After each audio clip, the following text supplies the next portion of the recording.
Hi, everybody. This is Gad Saad for the Sad Truth.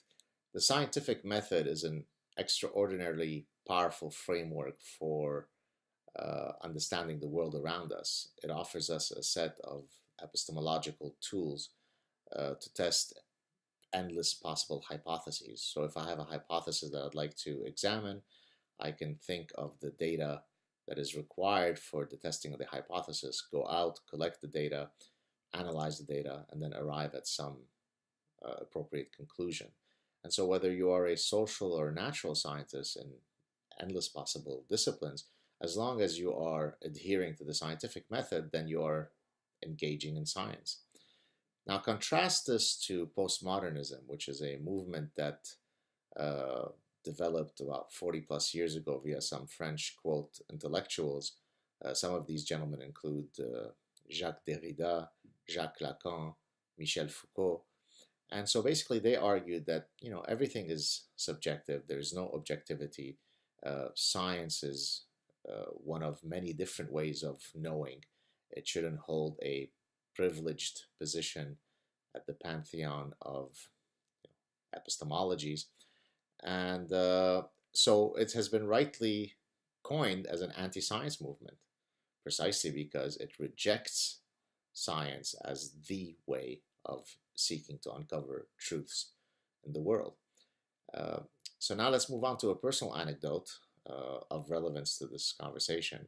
So about 12 plus years ago, I had gone out for a celebratory dinner with my former doctoral student, and he had brought along a companion, and my wife had also joined us. We were out to celebrate an event of my doctoral students. And he had warned me that his companion for the evening was a postmodernist, a cultural anthropologist, and a ardent feminist. That is one combustible mix. And so he had gently asked me if I could, be on my best behavior, to which I responded, "Mum's the word. I will do my best to be on my best behavior." As conversations go, they're very organic. At one point in the dinner, uh, we couldn't stay away from the topic, and so I asked the companion in question, uh, given the fact that supposedly there are no universals according to postmodernism, what if I were to try to propose what I thought were universals, and then she could explain to me uh, the error of my ways? She said, "Okay, absolutely, go ahead. Give me some universals." I said, "Okay, within the human species, is it true that only women bear children?" She looked at me with disdain, with disgust. She could not believe her eyes and ears. And she said, "Absolutely not." "Is that right? It's not true that only women bear children within Homo sapiens?" She said, "No. As a matter of fact, there is a tribe, uh, Japanese tribe, of some isolated Japanese island where in the tribe's spiritual narrative, it is the men who bear children." So you see, by restricting the conversation to the biological realm, the physical realm, this is how you maintain the sexist patriarchy and so on and so forth. After I had recovered from that exposure to lunacy, I said, "Okay, maybe it's a bit too controversial for me to suggest that women bear children or only bear children. So let me move away from sex differences and ask you about what I consider to be a cosmological universal." She said, "Yeah, go ahead, sure."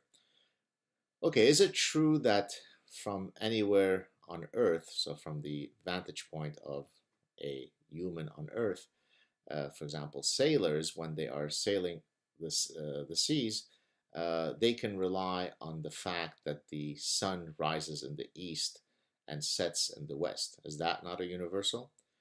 Now here she used the trick. Uh, it's a branch of postmodernism known as deconstructionism. The idea being that language creates reality.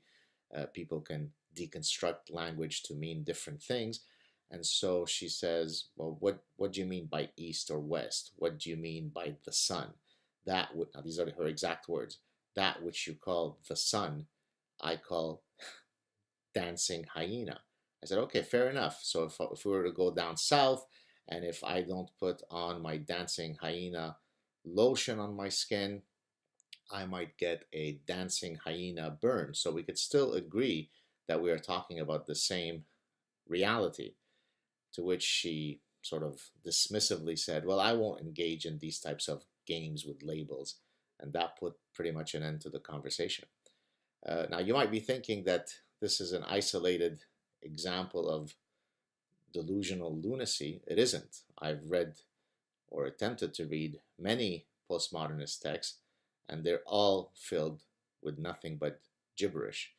So much so that, of course, some of you may know that there are websites affectionately known as POMO random generators, where you can visit the website and it will generate a random text of gibberish, and then you could call it postmodernist because, hey, who are we to judge what meaning is, and so on and so forth.